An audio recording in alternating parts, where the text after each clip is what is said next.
Hi, I'm Katie. And I'm Kelly. And if you're looking for a super fun, awesome podcast to listen to, check us out. All things outrageously dark, scary, beautiful, and totally true.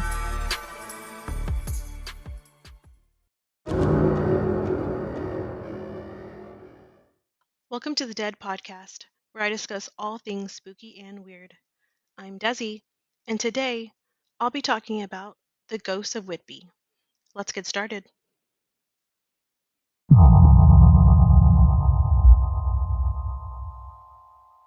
Hey everyone, how's everyone doing tonight? I hope y'all are doing good. I am drinking tonight a wine, and it is the Stella Rosa Watermelon Reserve, and it is a semi-sweet wine. It's like a light pink color. It's really good. And I am just wearing my Halloween t-shirt, and it has Halloween and then it says the night he came home, and it has Michael Myers holding the knife on it. And so I will post a picture of both of those on Instagram for y'all to check out. And so tonight's episode is courtesy of Liam from the Let's Talk About podcast. He suggested that I look into Whitby because there is a lot of like haunted history behind it, and the Whitby Abbey is just beautiful. I will post pictures of those on Instagram, so you can definitely check that out. So thank you, Liam, for suggesting this topic for today. And also be sure to check out his podcast with Billy, the Let's Talk About podcast. So yeah, let's get started.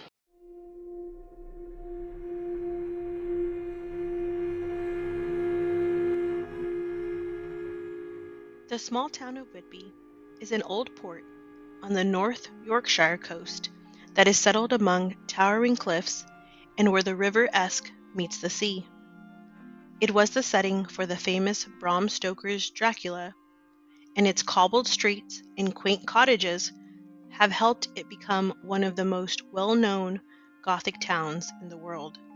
These days, it derives most of its income from fishing and tourism, but in the past, whaling was one of its major industries. The Whitby Whaling Company was founded in 1753, and the mass jaw bones of a whale stand on the west cliffs as a reminder of the times when the town had a successful fleet of 55 whaling ships. Whitby is a busy town, and its population grows hugely during the summer months when the tourists arrive. However, it also boasts an altogether different type of resident. One that walks the streets and old buildings at night, putting fear into the hearts of those unlucky enough to see them. For Whitby is a haunted place and is home to many ghosts, apparitions, and old folk tales. Not only does Whitby have various haunted buildings and places, but they also have their own set of ghosts who just can't get to the other side. Either that, or they enjoy spooking tourists and residents. The first of those is called the Hobbs. Although known by many names, including Boggles and Boggarts, a Hob is commonly the name given to a small, mischievous, goblin-like creature believed to inhabit the caves around Whitby. Known to be bad-tempered, folklore tells us that they often moved into people's houses and wreaked havoc by turning milk sour in the night, frightening the livestock, and generally being an uncontrollable nuisance. Once a Hob has decided that it's chosen your home, they can be nearly impossible to remove. Some believe that if you try to leave them behind and move houses, they would simply follow. In fact, Hobs have even influenced many village names in and around Yorkshire. Presumably, where one may have dwelled, a good example is Boggle Hole, which is a small village just outside Whitby. There is some good news, though, and it's that not all Hobs are bad. Some old legends speak of them being able to heal the sick, and that the Hobs who lived in the caves around Whitby's cliffs would help cure children brought to the caves by their mothers. Others believe that Hobs were made up by smugglers who used the caves for storage and needed a story that would ensure their privacy. The next one is the Howl of the Barghest. The huge, muscular, dog-like beast is most commonly referred to as the Barghest. Tales of this creature reach back many years, and the mention of a huge black dog running from the ship in Bram Stoker's novel has further added fuel to the story's flames. Common legend has it that the Barghest stalks its prey on the North Yorkshire moors surrounding Whitby, and that it preys on farmers' livestock and wild animals, using its jet black fur to blend in with the night. However, should you find yourself out on the moors one evening, sunlight disappearing behind the tree-lined hilltops, mist beginning to cling to the ground like seaweed, and hear a blood-curdling howl, seek shelter soon, as the Barghest only stalks the victims who hear its wolf-like cry. Now I'm going to get into all the places around Whitby that are said to be haunted. The first one is Grape Lane. In the days where Grape Lane was more lovingly known as Grope Lane, due to it being the red light district of Whitby, there stood a bakery where a tragic story happened to the most beautiful of little girls. In a tale, not for the faint-hearted, we hear the story of poor Mary Clark, whose life was cut short as she perished in flames. Sources differ as to why Mary was in the baker's that day. Some say she was there during winter to keep herself warm. Others say that she was there during the summer to heat her father's dinner up.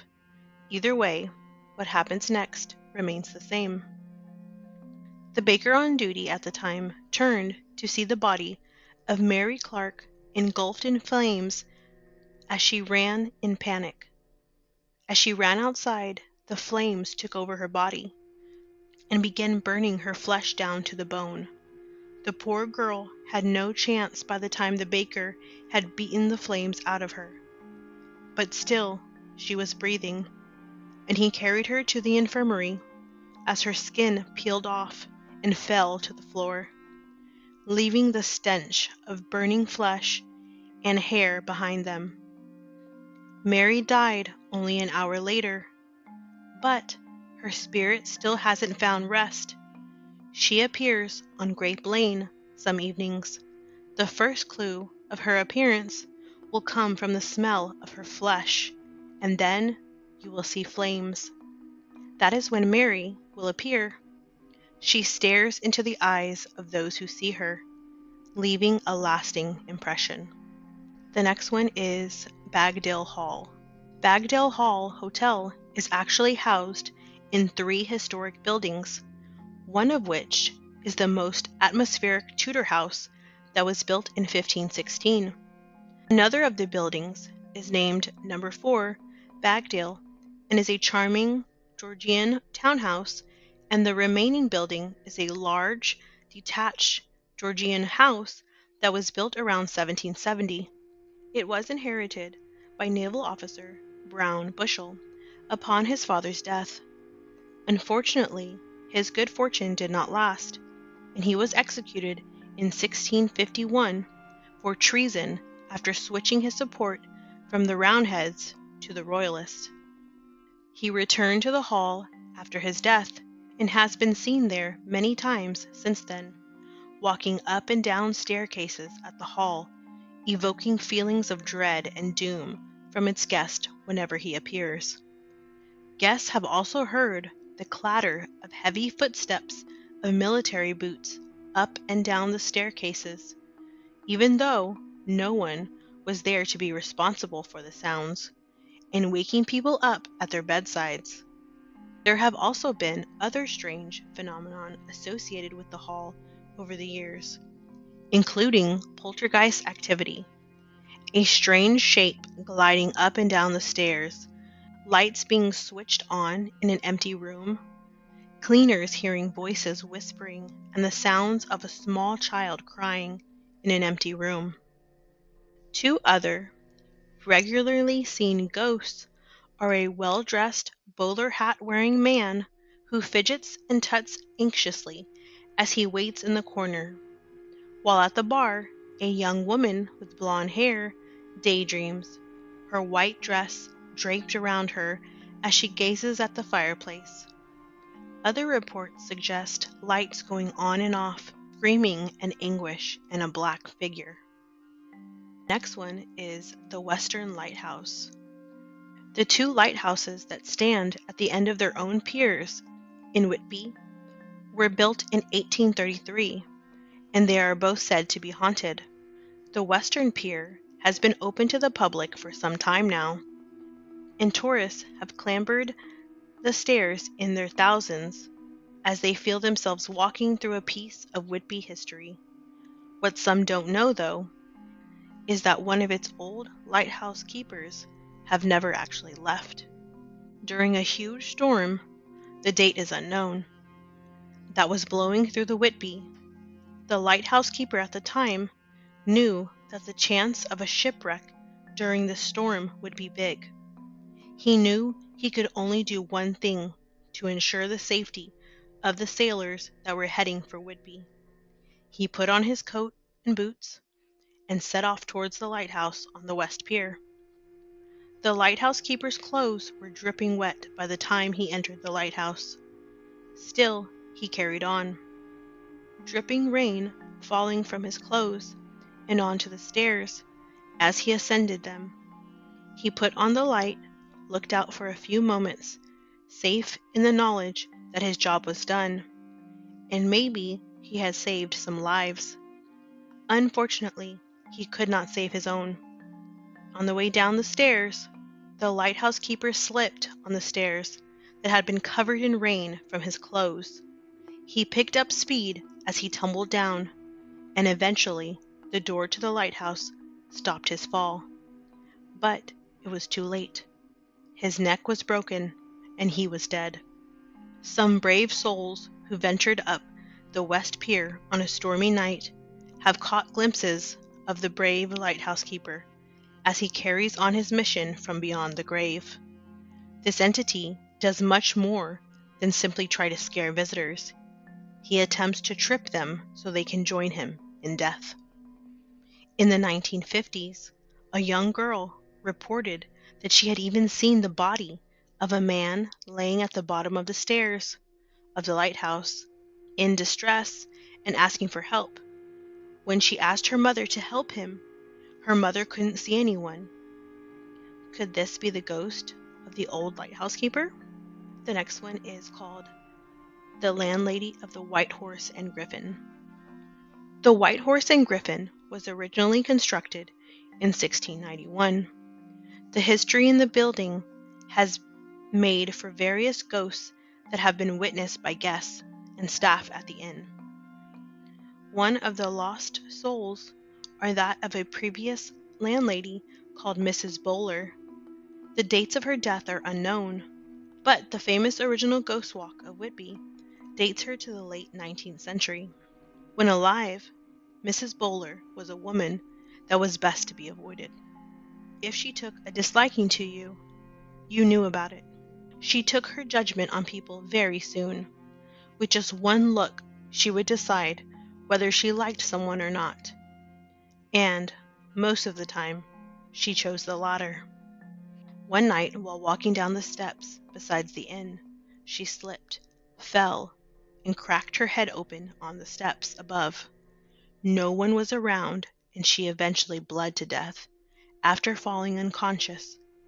Since her death, people have reported feeling either very welcomed when walking into the pub or very unwelcome, a dreaded feeling that makes the customer want to leave. Even when the White Horse and Griffin was used as a sort of museum to Victorian curiosities, people would claim to feel her presence. The next one is St. Mary's Churchyard. Whitby's parish church, St. Mary's, sits on the East Cliff, was founded in 1110. Some parts of it date back to Norman times in the early 12th century. It has been modified and extended over the centuries without being completely rebuilt. There are numerous tombstones at St. Mary's Churchyard. many of them weathered by the elements, covering several centuries. Ordinary folk, sailors, and fishermen all have their final resting place in St. Mary's. Its location at the top of the 199 steps means that it was quite an effort to carry a coffin up to its final resting place, although wealthy families could use a horse and carriage to go up the track parallel to the steps. There are several tombstones at St. Mary's Churchyard that have a skull and crossbone on them. There is speculation as to who these graves possibly belong to. Some people believe that one could be the grave of Dracula, but there is no record of a Count Dracula ever being buried in St. Mary's Church. Vlad Tepes, a 15th century prince who the character of Dracula is inspired by, is buried near his home in Transylvania, Romania, at Lake Snagov. There are also suggestions that there were pirates as well as suggestions that the skull and crossbones were a warning to grave robbers that those buried here had the plague. Several of the tombstones are engraved in remembrance of, rather than here lies. That indicates that many sailors and fishermen were lost at sea and their bodies never recovered. John Storr was the coxswain of the Whitby lifeboat in 1861 when a storm hit the area. The lifeboat was launched 6 times to help the crews of boats in trouble, but the final time, all but one of the lifeboat crew perished. Storr's gravestone is up against the door of the church. Erosion and landslips have led to several graves slipping off the cliffs with bones subsequently found at their base. Storr's tombstone memorial has been saved, even if his remains have never rested there. While climbing up the 199 steps, people have probably stopped to rest on one of the small benches on the way up the staircase to rest and admire the view. These benches were once used to rest coffins on. During the 19th century, St. Mary's Church was open for burials in their churchyard. A tradition was to have the body carried up the steps, which would have been extremely challenging, so the benches were installed on the 199 steps to give the pallbearers a place to rest coffins on their trip up. A story goes that widows and families of the lost souls who died at sea would often find that the graves would be visited on the 3rd night of their burial by the Barguest coach. Witnesses to the haunting site have said the coach is pulled by headless horses, and the passengers on the coach are the skeletal remains of sailors who come to pay their respect to the deceased seamen. After the soul of the dead sailor is aboard the Barguest coach, the coach sets off again, riding through the graveyard and then driving off into the darkness towards the sea.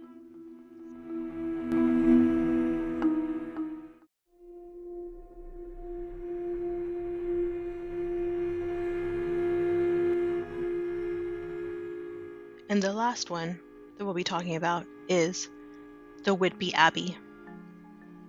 The Clifftop Abbey, which dates back to the 7th century, has been voted the 5 most haunted places to visit. It is a reminder of the power and dominance once wielded by the church in medieval times. The building of Whitby Abbey was started in 657 AD and was a religious foundation for both men and women. It was destroyed by the Vikings in 870 AD, and then rebuilt after the Norman conquest in 1067. The abbey was founded by Saint Hilda, who regarded climbing the 199 steps that led up the building as a test of faith. St. Hilda is also believed to have rid the local area of snakes by chasing them to the edge of the cliffs and striking off their heads with a whip. It has been said that St. Hilda's ghost, wrapped in her shroud, still roams the abbey that she founded.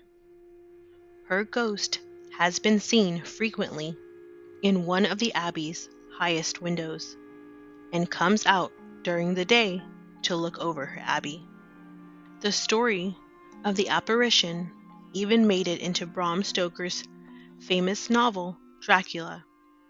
Known for its eerie cameo in the Bram Stoker novel Dracula, Whitby Abbey has been a pilgrimage for many horror fans, goths, and even vampires over the centuries. There are, of course, rumors of Whitby being haunted by many ghostly characters. Another ghost of the Whitby Abbey is Constance de Beverley. She was a young nun at the abbey, but fell in love with a handsome young knight and broke her vows of chastity. Her transgression was discovered, and she was cruelly bricked up alive in a wall of dungeons where she screamed for days until she eventually died. Her ghost has been seen by many people on the stairs leading up from the dungeons, still screaming and pleading to be freed from her prison of a tomb. And so those are some of the supposed haunted places in the town of Whitby. Let me know if you've heard of any of them, if you've been there, and what you thought about the ghost.